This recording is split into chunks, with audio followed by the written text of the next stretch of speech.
Welcome to the RotoWire Fantasy Football Live Show. As always, 5 days a week, 11 a.m. Eastern. If you missed the live show, you can always catch the replay on RotoWire, YouTube, wherever you're watching it now, but that's the best place to get it. And remember, during the preseason, not much preseason left. We'll take off Thursdays and Fridays, so we haven't seen you the last couple days. You probably didn't miss me, but I'm glad you're here now. Also, I will be doing quite a bit of Sirius XM Fantasy Sports channel work over the next week, Saturdays and Sundays, 1 to 3 Eastern, if you have that channel. Also, Tuesday, Wednesday, Thursday, this upcoming week, so like the 29th, 30th, 31st, I'll be on 8 to 10 p.m. Eastern. Again, Sirius XM Fantasy Channel 87 on the RotoWire show. Be doing the best I can to get you ready for your drafts. And speaking of drafts, if anybody out there, you want to draft a fantasy football team with me and doing it for charity, we have an opportunity for you to take a chance to do this. We do a video call if you win. Talk football with each other. We talk our drafts, your drafts, anything you like about football. If you want a chance to win the draft team with me, sign up using the link that's pinned to my Twitter profile at Jim Coventry NFL. Make sure you do that like today, Saturday, because the deadline is coming up quickly. I would love to draft with you and also help out charity. Joe Saviano, welcome aboard as well. Finally, stay tuned to the end of the show. Dustin Ludke of Dynasty Pros and Dynasty Nerds. He knows his young players so well. He'll be on to talk about players he's targeting. Let's get started. We're talking about players that are going, I believe, the 5th round of fantasy drafts. These are players that go over each one that's getting drafted in average drafts, give you a little up and down. Randy, welcome aboard. Let's start out with Drake London. And of course, when I'm doing this, I will highlight players in this round that I'm targeting, but all these players have merit based on ADP and positional needs. So Drake London. So last year, obviously a rookie, starts out the season really well. He had a nice 3-game stretch, about 70 yards, scored, not quite a touchdown. I think it was 2/3 of a touchdown per game. He was starting out super well. And then there was that long stretch of mediocrity, morning Albert, in the middle of the season. Marcus Mariota just really couldn't get the ball to him well. It was a quarterback issue. And then they ran the ball so heavy, it was a problem. And so he really didn't reach 40 yards for a long time after week 3. But then all of a sudden down the stretch, now I know Kyle Pitts was out. Not that he was getting a ton of targets anyway, but Desmond Ridder comes in. And all of a sudden, at the end of the season, we see Drake London put up a very strong end of the season. It was literally I should have the numbers here, but I don't. It was literally 80 plus yards. And I want to say maybe probably 3 of his last 4 games, but he was on fire. He was catching the ball mostly short, running after the catch, but he was really dynamite. And he was the only receiver that defense had to worry about at that point. Pitts was gone, really didn't have Olamide Zaccheaus is a nice player, but it wasn't anything to worry about.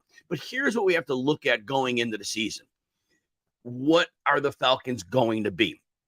They draft Bijan, so certainly they're going to continue to run heavy. And last year, Atlanta ran super heavy, 579 times, I believe. It was with bad game script. Those are games they should have been passing. I remember the Cincinnati game. They were getting smoked in the second quarter, and they're still running the football. So this is going to be a run-based team because if game script's better, they're going to run more. Their defense could get better as the year goes on. They brought in a number of new players. Talent-wise, is a massive upgrade. Morning, Richard. But as we look at that, it's going to take time to gel.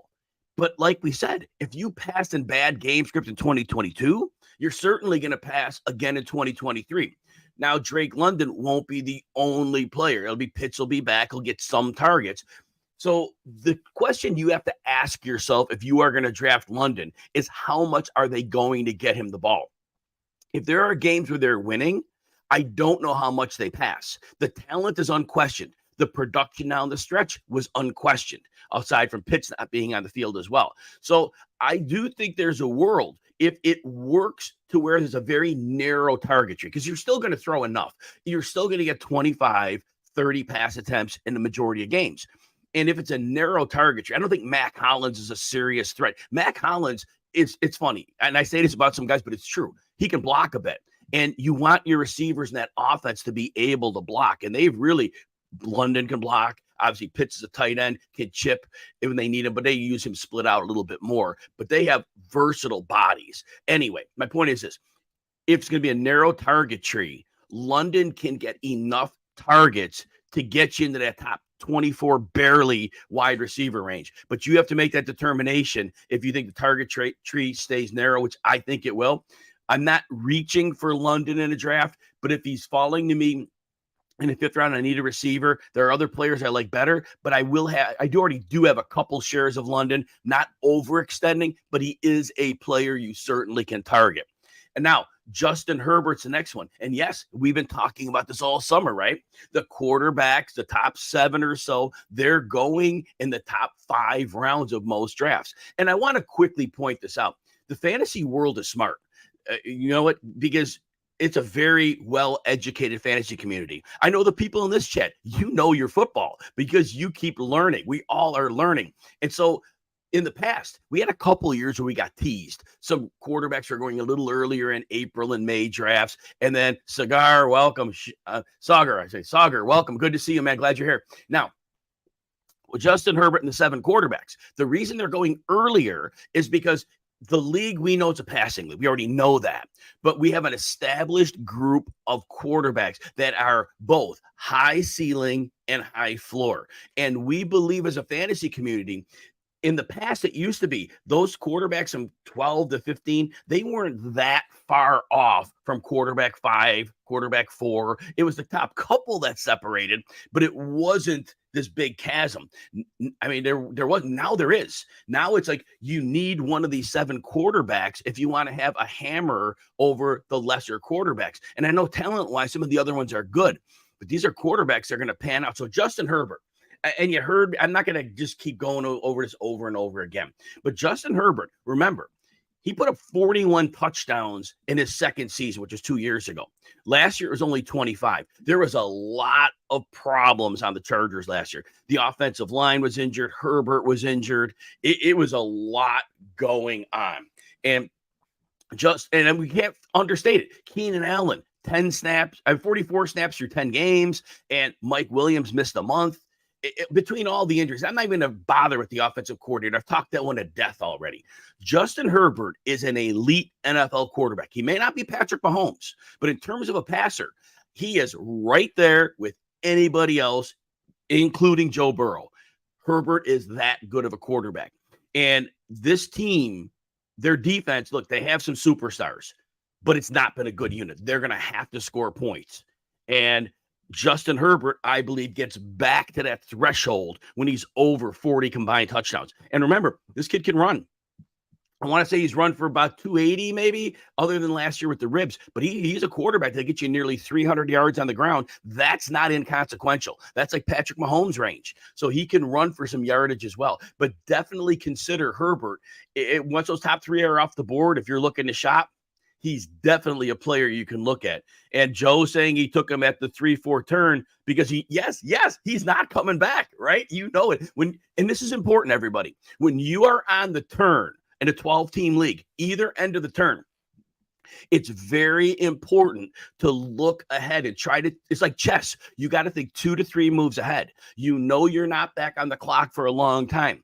You've listened to shows. You've done your own research. You realize where quarterbacks are going, where tight ends are going. You need to be proactive if you want to deal with that position when you're near the turn, because you can sense when players are not coming back. And so, yes, that is the problem. If you want Herbert, know where you're drafting. Again, that whole cluster, Herbert, Fields, Lamar, and Burrow.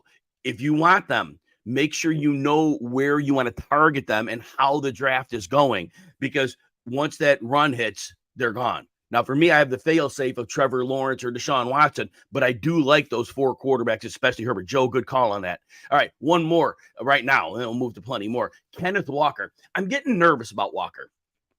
So here's what my point was. When the Seattle Seahawks drafted Zach Charbonnet, I thought to myself, all right, Walker was a really good runner.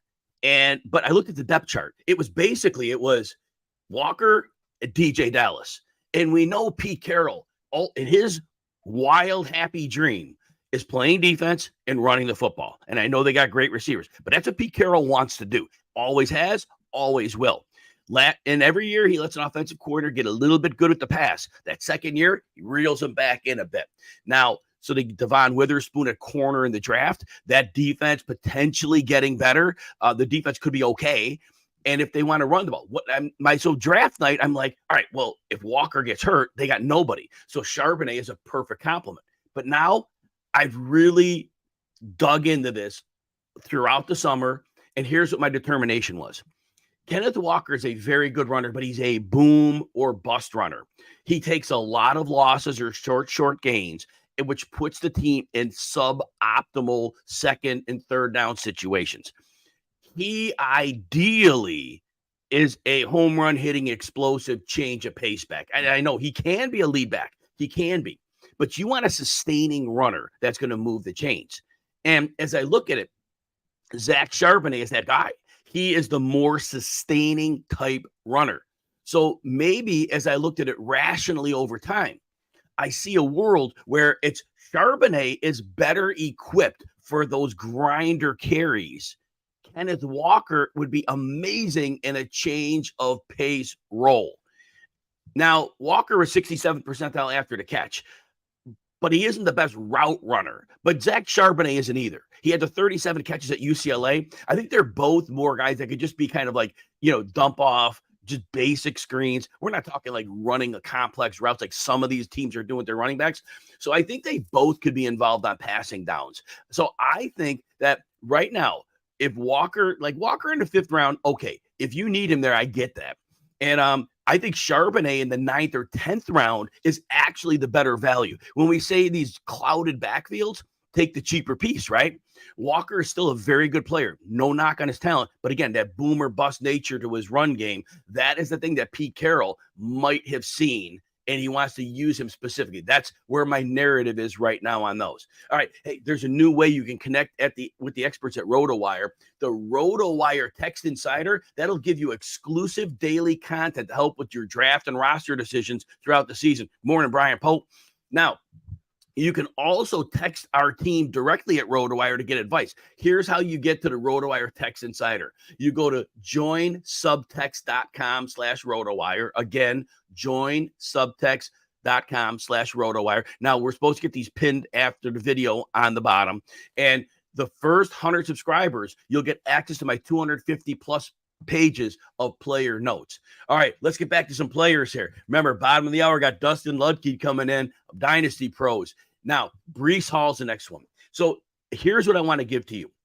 There was a beat writer who spoke to the situation as he sees it in Jets camp, and I believe this is accurate. So his full belief with the addition of Dalvin Cook is this. Breece Hall will clearly be ready for week 1, but it could be either a 50-50, and it's possible Dalvin Cook sees a little more early in the season. Their goal is that it slightly slides for the first half of the season, and then in the second half, if Breece Hall shows he's all the way back, week 8 or so on, that beat writer expects Breece Hall to take the most of the role, with Cook just being a change of pace as that. So when drafting Breece Hall, again, we're going on a beat writer here. He's a dialed-in beat reporter. He had very good clarity of the situation, but they're not the end-all, be-all. We know anything can happen. But I do tend to buy into that, because when we talk about players coming off of injuries, we look for a steady drumbeat. Hall earlier had a good drumbeat going, but it has been on and off since. It hasn't been this full steam ahead. That tells me the beat writer is correct. So Breece Hall, at some point in your draft, you're going to see him as a value. Right now, 5th round cost. That's not exorbitant. But if he's going to be a part-time player, and if he's not going to be his explosive self throughout the beginning of the season, that makes it very nerve-wracking. So I'm not drafting Breece Hall. There's too much uncertainty. I'm not waiting 8 weeks to get him back. There are players in the 5th round that have incredible floor and upside, be it at receiver, be it other running backs. I'm just going to let somebody else take that risk on. And maybe even Hall is never quite back this year, not willing to take it. But that's what I have. That's how I'm handling it. And Albert I can get this one. I can probably get this one here. How would I rank Walker, Pierce, and Sanders? So, you know what? Dameon Pierce walks into a much healthier situation this year. The offensive line could be significantly better. The tackle play's already been good. But now you see, they drafted Juice Scruggs, the center, in the second round. Last year, Kenyon Green, the guard, he was a rookie. He struggled. There's a good chance that he makes a jump up. And then I keep forgetting that Shaq Mason wasn't with the Pats 2 years ago. They sent him to the Bucs, however that worked. And now Shaq Mason, the guard, is with the Texans. This potentially could be a good offensive line. And now at least they don't have Davis Mills at quarterback. And I'm not saying C.J. Stroud is a stuff, but it's a little more of a threat. Dameon Pierce, I like as runner. And I'm on the camp. I don't see Devin Singletary as a threat. The Bills wanted somebody to seize that role, which is so many yards before contact with that offense. They were never happy with him. And if the Bills weren't happy with him, I don't know how the Texans are. I think he's a nice change of pace, but I think that's about it. So Dameon Pierce, I like the best of the three. Miles Sanders, for right now, based on what the coach says, he seems to be locked into a 3-down role. Now he's healthy from the preseason injury, which is positive. His track record for durability is a little sketchy, but I still think the potential to be a 3-down back. The line isn't great, but it's good. It's a middling to just below middling line. Veterans in the interior, and even on Moton, the right tackle, not bad. And then Iggy Aquano on the left tackle. He's again second-year player, showed good signs as a rookie. So overall, it's not an unhealthy situation for Miles Sanders. I put Walker behind them because I just think Pierce and Sanders have much more established roles. Walker may be the best of the three players, and it may not be close. But from an opportunity standpoint, I think he's in third place by far here.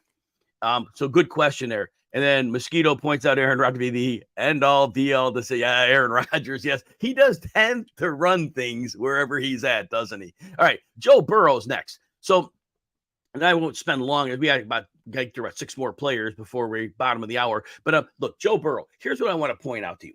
Last year, it was beginning of the season. The league adjusted to 2021 when it was bombs away to Jamar Chase. And the league just decided, all right, we are going 2 high safeties with a high priority against the Bengals, and we are stopping the explosives. As a result, I don't think Chase hit 110 yards against an AFC team. There were 2 NFC, as the Saints and the Falcons, I believe. He hit 130 against them. But remember, it wasn't those 200-yard games like he had as a rookie, right? The league adjusted, and they were able to, Chase still did his damage. He missed, 5 games at a hip, but he still was very productive. But the point was, here was the adjustment, though, that in week 5, the adjustment the Bengals made. It was a struggle for the first 4 weeks. They put Burrow in a shotgun. And basically their answer was, we got Higgins, we got Chase, we got Burrow. We're going to snap the ball. He's not going to turn his back because disguise looks. The league is into these simulated pressures and disguise movements after the snap. You can't fool us now. Burrow's in shotgun. So good luck. Our guys could beat your guys. And they did so well in that. Now, they had an offseason to see what they can do in terms of further adjustments. I think the Bengals have another level up here. And I do think they're going to find ways. Remember, they add Orlando Brown to the offensive line. That moves Jonah Williams to the right side. The 3 players, 1 draftee and 2 they brought in last year in the interior, their second year with the team. So they've had another camp together. Cohesion. I think Burrow is going to see a little better protection than he had. That means potential little more time for some double moves, for some where they put some multi-receiver sets and they choose some trickery out of there. I think this offense can be a blend of what we saw last year, and I think they can get to some explosive plays they didn't get to last year in this scenario. And right now, the cap does not, in my mind, see the issue. They Burrow jog out on the field. He's doing things that if he was really compromised, they wouldn't. I'm not worried at all. Joe Burrow is right in that bucket of those 4 quarterbacks after you get your your top three, your Allen, your Mahomes, your Hurts, any order. But outside of, he's clearly in that bucket, and draft him with confidence because there is a level up. Joe Burrow is an amazing quarterback, and we're going to get to see that this year. All right. So if you like the show, please consider hitting the like and subscribe button. If you're on RotoWire YouTube, it helps the bosses know that you value the show. And if you're not following me on socials at Jim Coventry NFL, please do. And on Twitter or the X, I will put player threads up all preseason, and in the regular season I'll put up threads 5 days a week. So make sure you're doing that. I will get my player thread up before my XM show at 1 Eastern today. All right, Justin Fields is the next player I want to talk about here. So Fields had the second best rushing season ever for a quarterback, and the Bears really didn't turn him loose until midseason. He could have destroyed that record had they come out running heavy in week 1. So I thought that was really interesting. So that said, what are the Bears going to do this year? We know they bring in DJ Moore. And I was listening to the Athletic podcast, and they were right. DJ Moore is a receiver who can elevate his quarterback. Normally, we get the quarterbacks who can elevate their receivers. DJ Moore, and look, he had the end of career Cam Newton where the shoulder wasn't working anymore. Then he had all these retreads at quarterback. And yet 3 seasons in a row before last year, he was 1,150 yards plus. He was a strong receiver. And last year, look, he only went in the 880s, I believe. It was a train wreck there. One thing, Justin Fields, say what you want. He, at least when he had good weapons in college, he had lethal weapons in college. He was a good enough passer. The Bears have to see what they have. They have to let him pass this year. This is not going to be run, because they're at a organizational crossroads. If they don't know what they have this year, they go deeper into the contract. They get another year removed from getting somebody. They're going to decide what they have. They're going to let him throw. DJ Moore is going to have his hands on the football. He is so far the alpha here. I'd be stunned if he didn't see 130 targets. And he has upward trajectory for more. The Bears defense, they made additions. I get it. That defense may be not bottom of the barrel anymore, but they're maybe bottom quarter. They may have gone up a little bit. They really lack difference makers. They may be over time. And I'm optimistic for the Bears defense future. It's not going to happen yet this year. DJ Moore and so Justin Fields, he's going to still run. But I think the passing numbers will be good enough to go along with the passing. So we're going to have a dual opportunity here. So Justin Fields, again, I'm very excited for the Bears' future and for him. And I think this year it all comes together. Hey, the RotoWire Fantasy Football Draft Kit app, man, we got up-to-the-minute cheat sheets, news source that RotoWire, one thing I'll say, we are the best at news. We've got people around the clock. We got editors on it. Everything, they're just on it every time. So that Draft Kit app, that all is there for you as well. Also, when you're using the RotoWire Fantasy Football Draft Kit app, you can put players into tiers. I love doing that myself. Check out why it's currently the #1 ranked paid sports app in the Apple Store. Give that a shot. You really will like it. And, Sauger is asking me about Diontae Johnson. I'm going to talk about him right now. And so I'm going to talk about it. I'll factor that in here. All right, so Diontae Johnson is next. When we talk about Diontae Johnson, and first of all, he got a ton of targets last year. He was like back to 147. And that's like normally where he is, right? It was 9 fewer than his like previous couple of years with Big Ben. And so he's getting the targets. And it was just last year, 32nd percentile catch rate. Some were bad passes. Some, I think it was lack of chemistry. He was only 14th percentile yards after the catch. Johnson's great at getting open. And we remember earlier in his career, I remember he had his one long touchdown against the Patriots, great run after the catch. But he hasn't really been quite that. He's a great receiver, get open early, but I don't know how big of a weapon he is. Here's the thing with Pittsburgh. My concern, and in the preseason game, I get it. We love when we see these flashes. Oh my God, the Steelers offense looked amazing in the preseason. We had a big play from Pickens. Johnson's doing his thing. Najee Harris scoring a touchdown. We got Jalen Warren scoring a touchdown. It's like, oh my gosh, the Steelers are now the Chiefs. All right, pump the brakes. We know Mike Tomlin. First of all, before the season, he already kind of pointed out what their game plan is going to be. They want to run the ball and they want to play defense. They're going to be a run. They're building that offensive line. They continue to build that line. The line is good now. They'll throw when they need to. I think they know what Kenny Pickett is. He's a good quarterback, but he's not one that's going to put the team on his shoulders consistently week after week and win games for you. I don't think he's that guy. If you think of it that way, it's fine. I get it. I just think the targets are going to be problematic. Remember, we're not seeing game plan defenses in the preseason. Now, George Pickens isn't a great separator, but man, can he win at the catch point. You just throw it up. George Pickens gets it for you, right? And we did see him improve a bit down the stretch of Pickett last year. I just wonder how much volume is going to be. Diontae has a role. Pickens has a role. Freiermuth has a role. 3 of them have a role. I don't see it as a high volume pass tag. Good morning, Wendy. We got a lot of great people in the house today. This is awesome.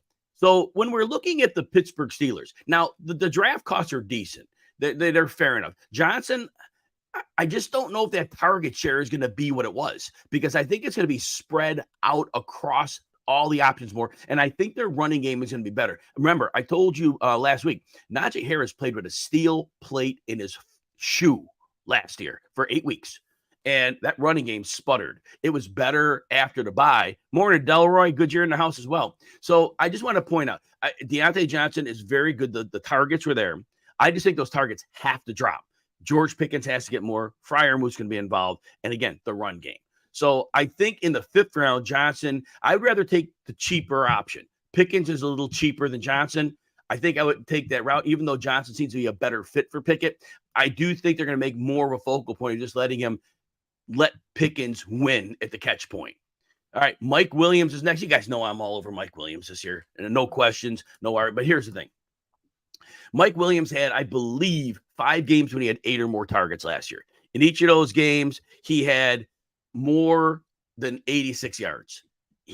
Anytime he was targeted regularly, he was winning. Now, I said this on a video I recently did. People are saying injury history with Mike Williams. Here's the deal. Last year he missed a month with an ankle. 6 years ago as a rookie, he missed time with an injury. In the 4 years in between, it was 15 or 16 games played. He's usually on the field. So that said, Mike Williams is going to be weaponized this year. Very excited about his usage. I believe his usage, what they're going to have to do this year, Kellen Moore, the offensive coordinator, they want to stretch the field vertically to create more space underneath. I'm going to bounce in now, intro in you a minute. I'm talking about Mike Williams. I don't want you to sit there in the waiting room just being bored. So, no, it's never bored listening to you, Jim. Thanks. I'm going to finish Mike Williams out, ask you to comment, then I'll properly introduce you. So with Mike Williams, what I said, I think they want to go to a downfield passing attack, and Williams will be the linchpin behind him. He's not a burner, but he wins at the catch point. And I think what we're going to see is, as I said, it's going to force defenses to play them differently. Last year, we saw defenses compress the field because there was not a consistent vertical element. It made things more difficult, especially for Austin Eckler. But with Williams as a stretch point receiver used as a primary function, that's going to open space. That's going to open up the entire offense, and that's going to allow the Chargers to be much more dynamic on offense as they were. Mike Williams was 73rd percentile after the catch last year. And after his injury down the stretch, he really showed us the player he was. And that was as the team was, especially Herbert, was getting a little healthier. So that said, he is a player, Mike Williams, who I am aggressively targeting in drafts. I am higher on my board. I know what ADP is, and I look at it, but Mike Williams, where I have him valued, it's about a round higher. So I'm not reaching to take him. That's where he's at on my draft board. Dustin, I want you to talk about Mike Williams before I introduce you in and get rolling. Yeah, I think Mike Williams is a fantastic play. I agree with you. With Kellen Moore, they're going to stretch the field. And I think drafting Quentin Johnston is there. So if they need to replace Mike Williams, if he misses time, he can be out there. Or best case scenario, not best case, but let's say Keenan Allen misses time. Then you have Quentin Johnston and Mike Williams. Both can vertically stretch the field. It plays matchup nightmares for the defense. So I agree with you. Mike Williams should see a lot of balls. A lot of deep balls, too. It should be really good in that offense. And I think he's going to be the linchpin. Keenan Allen's a little bit older. I think Quentin Johnson, Austin Eckler is still there. Josh Palmer, Gerald Everett. They have a high-powered passing attack that we don't talk about that often. Now, real quick before we get you, Charlene had a question. Najee or Mixon? Who do you prefer in that option, Dustin? I was on Najee early in the offseason, but now I'm on Joe Mixon. I think Jaylen Warren eats into Najee more than I think we're thinking. We're seeing that in preseason. They did nothing to cut back on Joe Mixon. Like, they drafted Chase Brown with the 5th round. They've got Chris Evans there, who's been good but not great.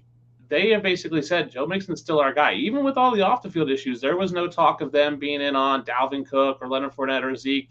They don't seem to be in on Jonathan Taylor. So it seems like they're content with running Joe Mixon the way they always have. And Joe Mixon has been a top 10 back, if not a top 5 running back every year.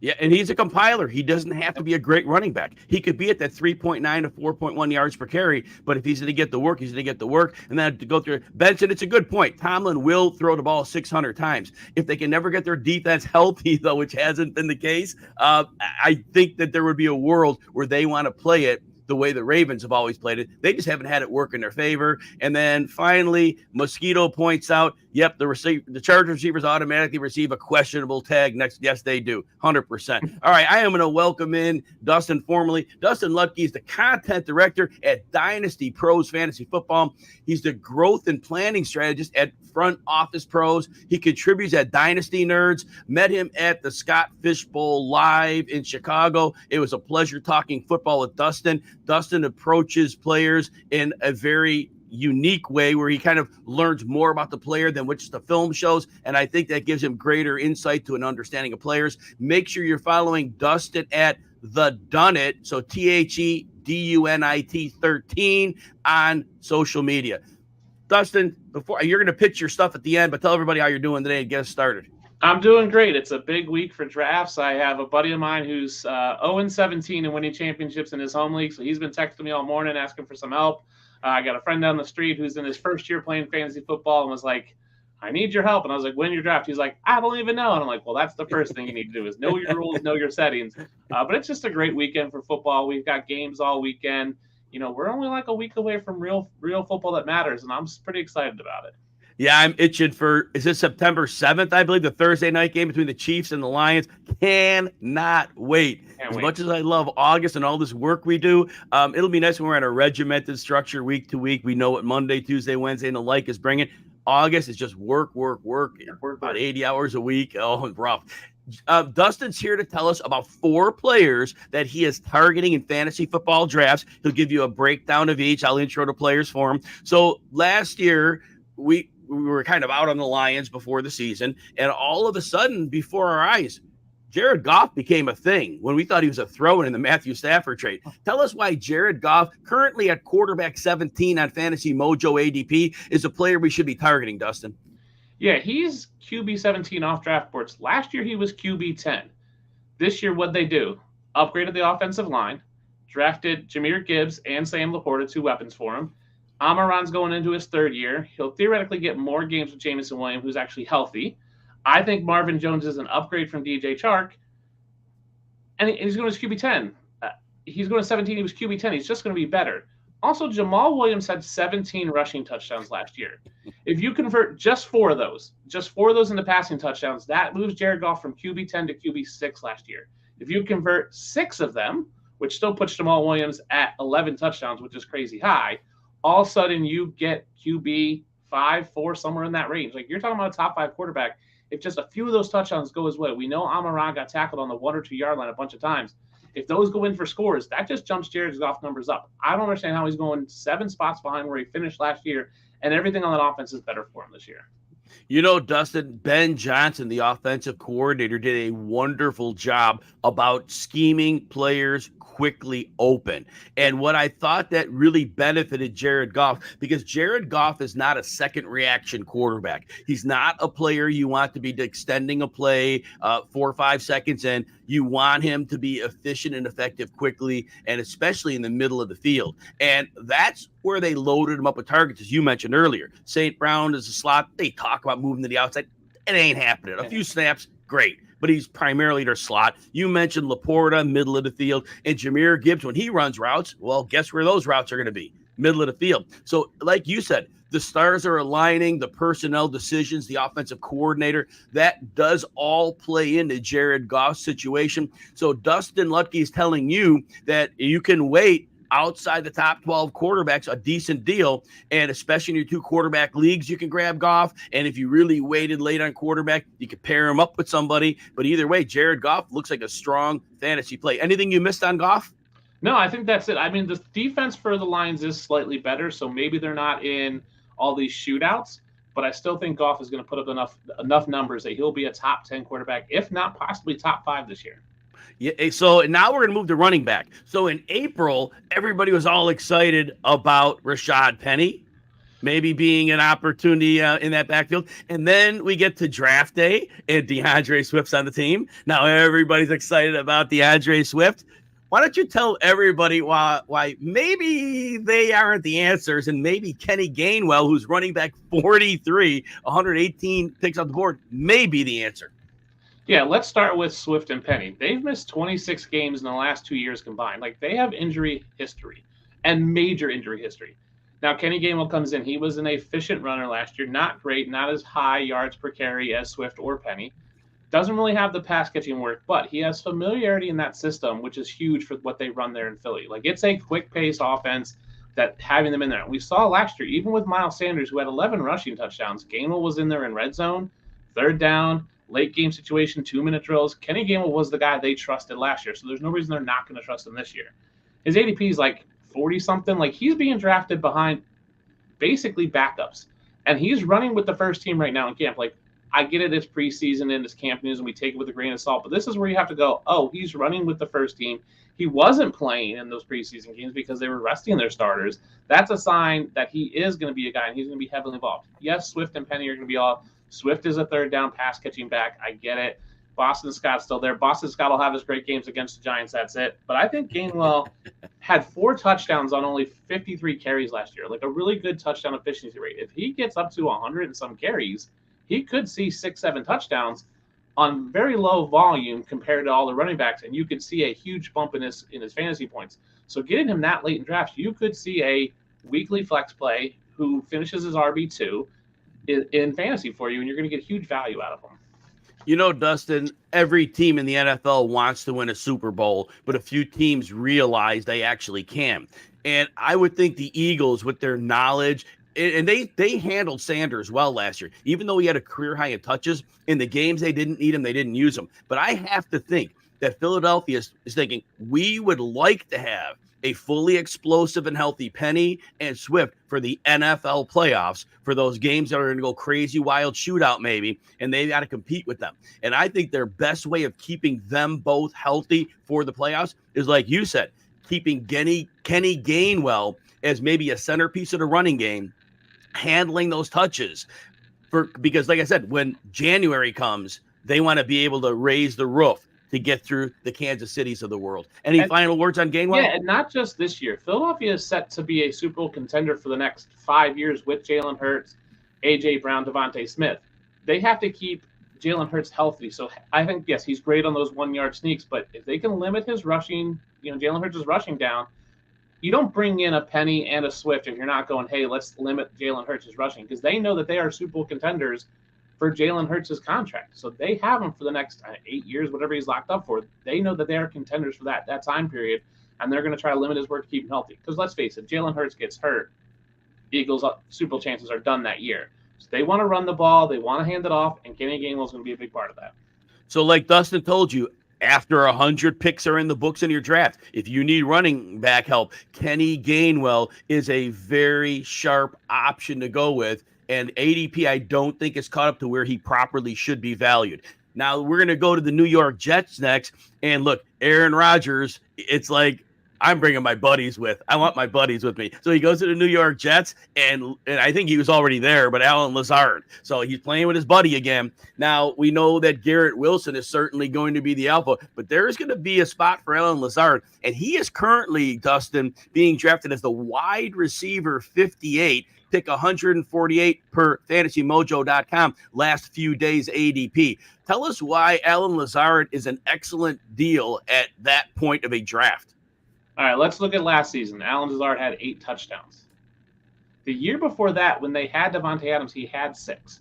Yes, Garrett Wilson is a great player, but I think Garrett Wilson could have a Diontae Johnson-like season where he gets a ton of catches, ton of targets, but scores very few touchdowns. Alan Lazard is 6'4". He's a huge red zone threat. We talk about Adam Thielen being that red zone threat for Minnesota for all these years because of how tall he is and how good of routes he runs. Alan Lazard's the same thing.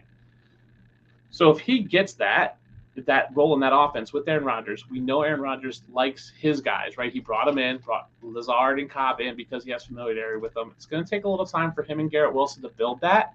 And if Garrett Wilson has a couple drops, which he's not known for, but let's say he does, Rodgers might start looking Lazard's way.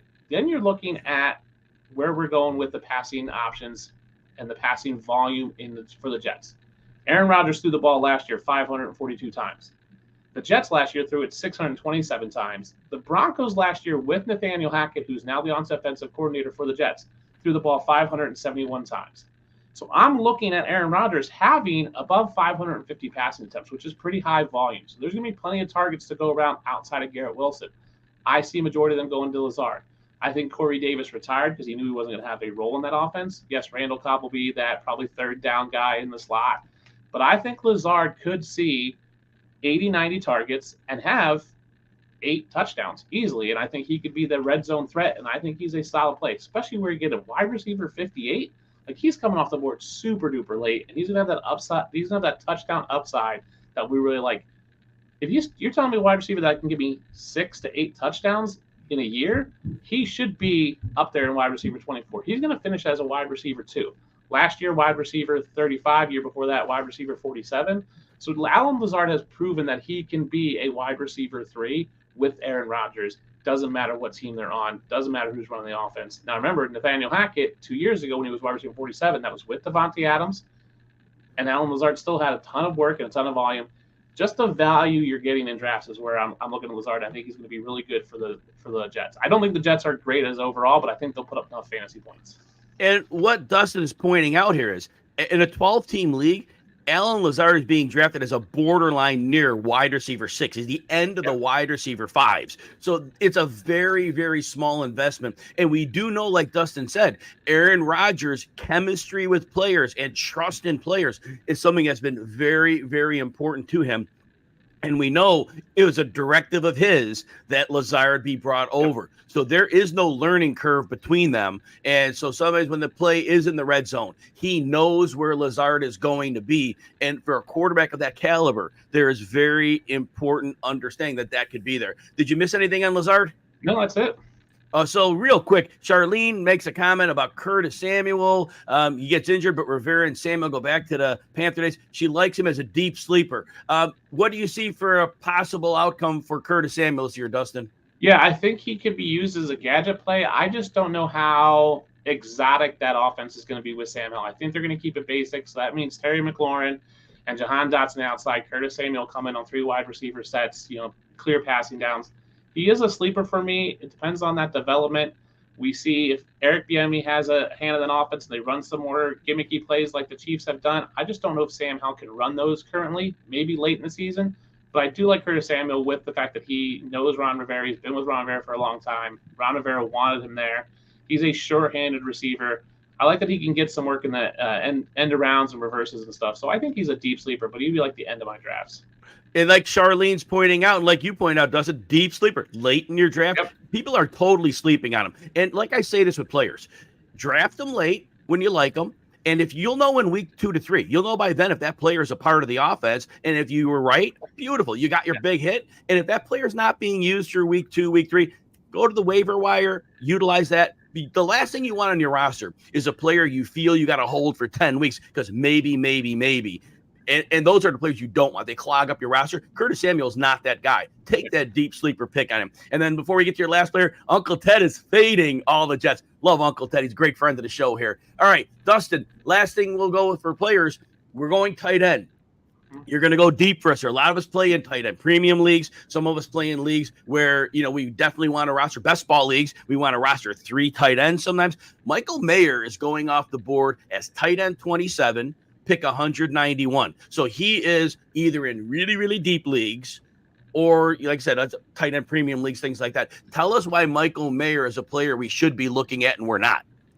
With Josh McDaniels last year, the combination of Darren Waller and Foster Moreau had 95 targets. We know Jimmy Garoppolo loves throwing to tight ends. He had George Kittle in San Francisco. In 2022, in 9 games, Kittle had 51 targets. He was on pace for 96 targets that year. You bring in Michael Mayer, who is really good, who was talked about as a top 10 potential draft pick, talked about possibly as the best tight end in the draft. Now, I know tight ends generally take a long time to develop, but if we're all in on Dalton Kincaid and we're all in on Sam Laporta, we have to be all in on Michael Mayer as well. Even if they have Austin Hooper, who's still there, let's say Austin Hooper gets 50 targets. That still leaves 50 targets for Michael Mayer. Let me tell you this, Austin Hooper is not good. 7 seasons in the NFL, he had 25 touchdowns. Michael Mayer, 3 seasons in college, had 18. Like, Michael Mayer is just clearly the better tight end. He can block, he can break out wide, he can do all the things that George Kittle did. He's basically a George Kittle Jr. to me. He does those things where he can block for 5 seconds, then get out for a sneaky pass. I like Michael Mayer, especially at tight end 27. You're getting huge value. If you're looking, let's say you miss on, you can't get Kelsey, you can't get Andrews, you can't get one of those top guys, and you're going, man, I'm going to take a Tyler Higbee, and you want a second guy, even in your standard leagues, you want just a second tight end. Michael Mayer is who I'm targeting.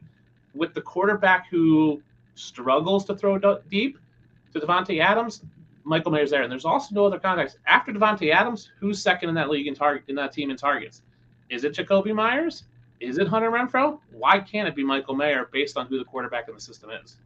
And you know what, Dustin, as you're talking this through, think about a lot of the young tight ends that are in, they're only going to be in certain packages because a lot of these guys are receiving guys. Mayer is the full package. Mayer could be an inline blocker. And I mean, he's really more, he's not a seam stretcher, but he's really a guy who can go into the formation that when he needs to be. So I think he's going to see a very high snap count, could be a full-time player in day one. And so that just raises a potential floor for him. Now, all right, so Michael Mayer removed. Now we're done with that, but I want to ask a tight end question in general. Normally over the years, we have learned that rookie tight ends, and this has nothing to do with your Mayer talk. We're past that already. The rookie tight ends, we normally as a community say, all right, we're going to kind of fade them. This year, everybody's in on a lot of tight ends. They're in on Laporta. They're in on Kincaid. They're in on Luke Musgrave. They're in on Mayer. And I'm missing a couple. And that's not all of them. I'm missing a couple. Why is the fantasy community this year saying we are in on rookie tight ends when in past years we kind of learned that hasn't been a productive thing? Again, this is not about Michael Mayer. It's the Kyle Pitts effect. We saw Kyle Pitts 2 years ago come out and basically line up outside, not in line, and we basically go, oh, these guys are basically receivers. We're basically going, Kincaid's a receiver, Laporta's a receiver, Mayer's a receiver, Luke Musgrave's a receiver.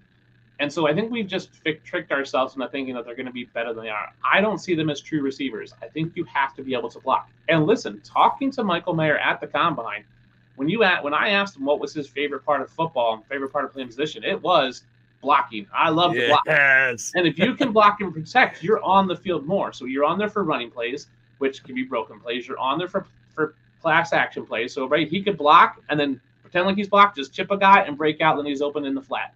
That's what I like to see from my tight ends. I don't want a tight end that's a pure receiver. I think Mike Gesicki's great, but if he's just a pure receiver out there, how often is he getting out there? The slot position is not a great position in football overall. They play limited snaps, and you're hoping for volume. So if you're telling me a tight end who's bigger, probably slower, and probably not as sure-handed as a slot receiver, how often they can get on the field, where I think Michael Mayer and those other guys could be out there. We just have tricked ourselves into thinking that we're going to have the next Kyle Pitts. We're going to have the next Travis Kelce. Everyone wants to have the next whatever. We think we're drafting generational talents. For me, I have to look at the scheme and the system and the quarterback they have, and there's a lot of these guys just don't get used that way. A lot of teams don't use the receivers in a George Kittle, Travis Kelce way. That's why I like Michael Mayer, because I think the Raiders do use him in that way. Do you have a couple more minutes or no? Yeah, of course. Okay. For you, anything.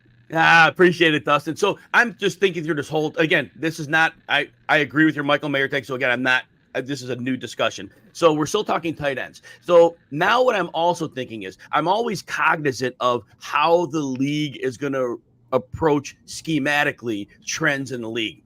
So we've seen the move to 2 high safeties. We've seen that to limit explosives. We've seen a lot more zone than we've seen in past years. Now on teams that don't have a dynamic outside receiver, and I'm thinking the Detroit Lions here right now, teams like that. I'm wondering if opposing defenses who are face teams like that are going to say, you know what, we're going to flood the middle of the field with extra defenders, go single on the outside and say, you know what, these quarterbacks and these outside receivers beat us. God bless you if you beat us. You probably won't do it much. And by flooding the middle of the field, I'm concerned that the non-elite players are going to take a hit. So this discussion now, I'll just move it to Detroit. St. Brown will be fine. He's proven he could get open instantaneously, not a worry. But Laporta and even Gibbs could be in the middle of the field. If defenses do, and I can't prove it, if defenses see them with an offseason to prepare, and that's the way they go, would that be really problematic for Sam Laporta and maybe Jahmyr Gibbs? Yeah, I think it is. I think it's going to be a learning curve across the board. I think last year was the year we saw all these wide receivers starting to split out wide. We're seeing that trend on the offense. So defenses are shifting. We're seeing a lot more of these, I don't even know what to call them. They're linebacker safety hybrids, these really good cover linebackers getting premium dollars, lining up in that defense. We're seeing a lot more 3-4 defenses and compared to a 4-3. We're seeing a lot more linebackers who can cover, right? Because you can't put a safety really on a tight end. Unless you're Derwin James, you don't have that guy. So you want a linebacker who can run and cover, right? Because they don't have to run down the field. They just have to come across the field with them, right? And if you play a zone and you have two of those guys, so they will match up. I agree with you that I think we're going to see early in the season defenses keen on those guys. So I think we could see a Laporta and a Gibbs have rough starts to the season. But I think offenses will shift. I think what we'll see is two tight end sets. So in Detroit, you might see Laporta and James Mitchell, and the top guy go with Laporta, and all of a sudden James Mitchell, who I think is a deep sleeper, could go out there and do well, right? Because it's what the Patriots did with Gronk and Aaron Hernandez, right? They ran two tight ends, and you didn't know who to stick your top cover linebacker on. And most teams don't have two good linebackers that can cover. So you got a small safety on a big tight end, right? If you have a 6'5" tight end and then you have a 6-foot safety, and the safety is giving up 100 pounds, what are you doing there? Like, that's just a clear mismatch. So I think we'll see a shift mid-season where offenses will start to shine. So I'm looking at guys like Laporta and Gibbs to kind of shine late in the season after offenses adjust to what the defense is. Defensive, you're right, have had the time. They saw it last year. They've schemed for it this year. It'll be them, ruling the day early in the season, and offenses will change later on. And now another point on a lateral thing I want to throw in. So it was funny because usually it used to be a few years back that if you put heavy personnel, you put an extra tight end or an extra running back on the field, defenses would follow suit and they would put an extra heavy body up front to deal with that. But last year, the Chiefs were running out 3 tight end sets, and defenses were still playing nickel defense against them because they're like, fine, put big personnel. We're defending the pass. The Chiefs didn't matter. They killed them anyway. Yeah. But the same thing with the Bills. The Bills didn't have a second tight end they trusted. So in the second half, they put in a fullback, and they were going 21 personnel. Defenses, again, were like, yeah, whatever. We're playing nickel on you. So I just think that's funny that based on the team, personnel-wise, they're still going to defend the pass, but it's going to be the other teams that don't have quite the elite quarterback of Allen or Mahomes. It's going to be interesting to see how defenses choose when these teams put in heavy personnel. Are they just going to say, we don't respect it? Any comments on that? You don't have to. If you have any comments, great. I think you're right. If you have an elite quarterback, that dictates what the defense does. When you don't have an elite quarterback, or you have a one-dimensional quarterback, it dictates. So look at Minnesota. They don't have a mobile quarterback. They have a one-dimensional quarterback in Kirk Cousins. And teams are going to go, we're going to bracket Justin Jefferson. We're going to flood the middle field, take a high. So they're going to force them to throw to Jordan Addison. They're going to force them to run. They're going to say, sure, you want to run Alex and Madison? Good, go for it. Like, we don't see Madison as a top-end guy who can, game. He's not a game breaker. He's not Adrian Peterson out there. He's not, Jonathan Taylor. He's not Dalvin Cook.